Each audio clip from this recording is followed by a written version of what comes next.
In this video, I'll demonstrate how to use expressions and sample labels.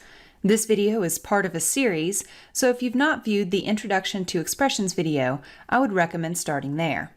Sample labels can be added to any matrix of data to identify results that match a specified condition.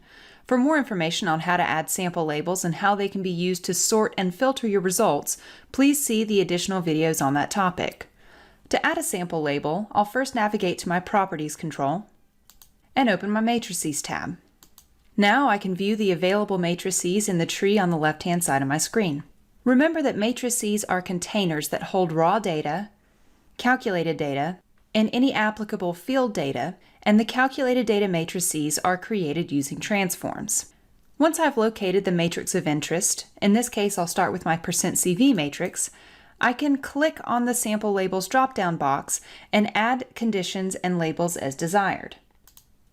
Expressions are particularly useful when designing conditions for sample labels. These conditions are designed using a Boolean format, meaning the result will either be true or false. Once I've clicked on the Sample Labels drop-down box, I can click Add to begin adding my labels. Most commonly, a simple expression like x is greater than or less than a set value will be used. So let's set this condition to x is greater than 15. Now we can define the label. This is the text that will appear in the sample table column. If you'd like to enter a label that does not contain the original results, you can just type the label in here. Or if you would still like to see the original result, you can reference it by using an X surrounded by curly brackets. It's important to note that if you choose to apply text as opposed to the actual result, the results will still be available for additional calculations. Their values will just not be reported on your sample table. In my sample table, I would like to see the original result with additional text indicating that the value is greater than 15. So I'll enter an X surrounded by curly brackets is greater than 15. There are additional formatting changes we can make as well, like highlighting the cell, changing the text color, or adding a symbol. By clicking More, we can choose which sample types to apply the label to, and we can also select to highlight the entire row.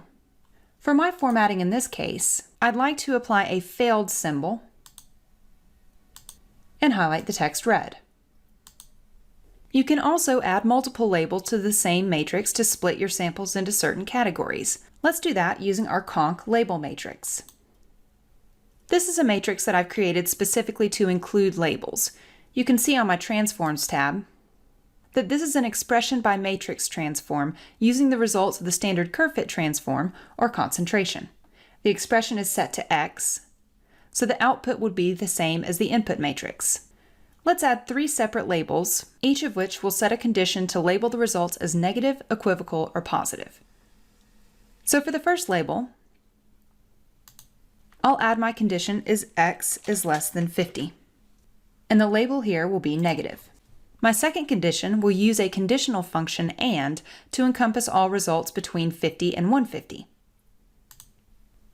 So I'll add AND x is greater than or equal to 50, x is less than or equal to 150. And the label here will be equivocal. Finally, I'll add a condition of x is greater than 150, and that label will be positive. I won't add any additional formatting to these labels, but of course you could if you would like. Another option you have with expressions is to reference an entire sample group.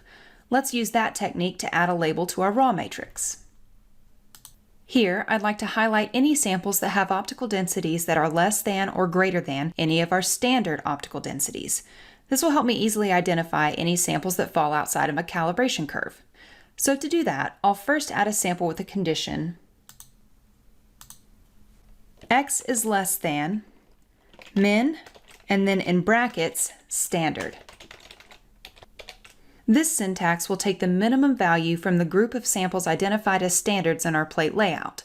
The label in this case will just be x surrounded by curly brackets, so it will still report the raw value in my sample table. And in this case, I'd like to format the entire row to be highlighted in yellow. I'll add another condition set to x is greater than max, and then in brackets, standard. Again, the label will be X surrounded by curly brackets, and I'll format it to be highlighted for the entire row as well. The last type of expression I'd like to demonstrate is one that includes a transform output variable, or TOV. You can reference the parameters created by the data analysis performed in your transforms. For example, we've used a 4PL fit method for our standard curve fit. This creates 4 parameters, A, B, C, and D. C references the midpoint of the sigmoidal curve, so if, for example, I wanted to easily identify any samples that fall above the midpoint of my curve, I could add a sample label with the condition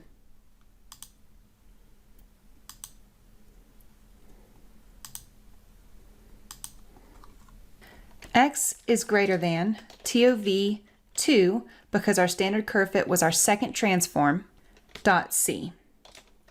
The label can simply be X, and I could change the color of the text to green. Now that we've applied all of our sample labels, let's click Calculate.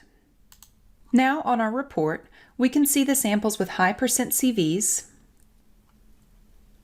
Our conc label column contains the text positive, equivocal, or negative based on the result. We can see samples with ODs that are less than or greater than the standard ODs with the row highlighted in yellow. And in green text, we can see the concentrations that are greater than the midpoint of our sigmoidal curve. For a list of expressions, please see the user's manual or click on the blue question mark to access help. If you have any questions about using expressions and sample labels, please email us at support@myassays.com.